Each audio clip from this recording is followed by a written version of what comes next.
ദാക്ഷായണി ഒരു തോട്ടത്തൊഴിലാളിയാണ്. അവൾ തൊഴിൽ ചെയ്യുന്ന തോട്ടത്തിലെ സൂപ്പർവൈസറായ ശിവനുമായി ദാക്ഷായണിക്ക് വഴിതെറ്റിയ ബന്ധമാണുള്ളത്. അയാൾ അവളുടെ കൂടെയാണ് അധിക ദിവസവും രാത്രികളിൽ താമസിക്കുന്നത്. ദാക്ഷായണിക്കാണെങ്കിൽ അയാളോട് വല്ലാത്ത പ്രണയമുണ്ട്. എന്നാൽ ഒരിക്കൽ ശിവൻ ദാക്ഷായണിയോട് മറ്റൊരു സത്യം പറയുന്നു. തോട്ടത്തിലെ മറ്റൊരു തൊഴിലാളി സ്ത്രീയായ ജാനമ്മയുടെ മകൾ ദേവുവിനെ അയാൾക്കിഷ്ടമാണെന്ന്. ഇക്കാര്യം ജാനമ്മയോട് സംസാരിച്ച് തങ്ങളുടെ വിവാഹം ശരിയാക്കി തരണമെന്നും അയാൾ അവളോട് ആവശ്യപ്പെടുന്നു. അത് ദാക്ഷായണിക്ക് മനോവിഷമം ഉണ്ടാക്കുന്നു. പിന്നീടുള്ള ദാക്ഷായണിയുടെ ഒരേയൊരു ലക്ഷ്യം ആ കല്യാണം മുടക്കുക എന്നതാണ്. മാത്രമല്ല, ശിവൻ ദാക്ഷായണിയുടെ സ്നേഹത്തെ അപമാനിക്കുന്നത് അവൾക്ക് അവനോടുള്ള വെറുപ്പ് കൂട്ടുന്നുമുണ്ട്. ജാനമ്മയുടെ ആങ്ങളയുടെ മകൻ ഗോപുവിന് ദേവുവിനേക്കാൾ 5 വയസ്സ് കുറവാണ്. ഗോപു ഇപ്പോൾ താമസിക്കുന്നത് ദേവുവിൻ്റെ വീട്ടിലാണ്. തനിക്ക് വരുന്ന കല്യാണങ്ങളെല്ലാം മുടങ്ങിപ്പോകുന്ന ദേവു മാനസികമായി വിഷമിക്കുന്നുണ്ടെന്ന് ദാക്ഷായണി മനസ്സിലാക്കുന്നു. അങ്ങനെ ദാക്ഷായണി ഗോപന്റെ മനസ്സിലേക്ക് ദേവുവിനെ അവൻ പ്രണയിക്കണമെന്നുള്ള ചിന്ത കുത്തിവെക്കുന്നു. മുൻപേ തന്നെ ദേവുവിനോട് പ്രണയമുണ്ടായിരുന്ന ഗോപുവിന് ആ പ്രണയം തുറന്നു പറയാനുള്ള ധൈര്യം അതോടെ കൈവരുന്നു. താൻ ചേച്ചി എന്ന് വിളിക്കുന്ന ദേവുവിനോട് അവൻ തൻ്റെ പ്രണയം തുറന്നു പറയുന്നു. അത് കേൾക്കുന്ന അവൾക്ക് അവനോടും പ്രണയം വരുന്നു. മറ്റാരും അറിയാതെ അവർ ആ പ്രണയം മുൻപോട്ട് കൊണ്ടുപോകുന്നു. അപ്പോഴാണ് ബ്രോക്കർ വഴി ശിവന്റെ വിവാഹാലോചന അവൾക്ക് വരുന്നത്.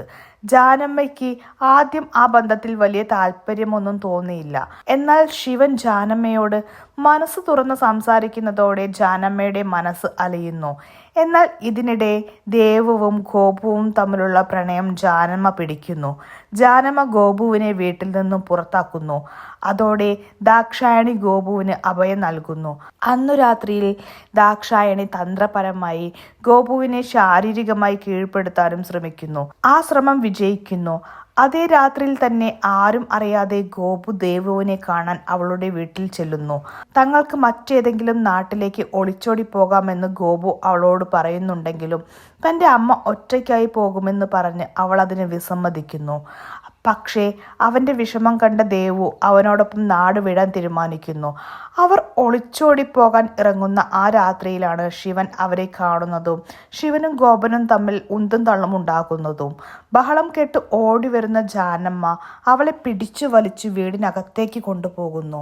ആത്മഹത്യ ചെയ്യാൻ തുനിയുന്ന ജാനമ്മയെ കണ്ട് ദേവ് പേടിക്കുന്നു. അവൾ ആ പ്രണയത്തിൽ നിന്നും പിന്മാറാമെന്ന് ജാനമ്മയ്ക്ക് ഉറപ്പു നൽകുന്നു. വീണ്ടും ദാക്ഷായണിയുടെ അടുത്തേക്ക് ചെല്ലുന്ന ഗോപു കാര്യങ്ങളെല്ലാം ദാക്ഷായണിയോട് വിവരിക്കുന്നു. എന്നാൽ 2 ദിവസം കഴിഞ്ഞപ്പോഴാണ് ശിവനും ദേവുവും തമ്മിലുള്ള വിവാഹം ജാനമ്മ ഉറപ്പിച്ച കാര്യം ദാക്ഷായണി അറിയുന്നത്.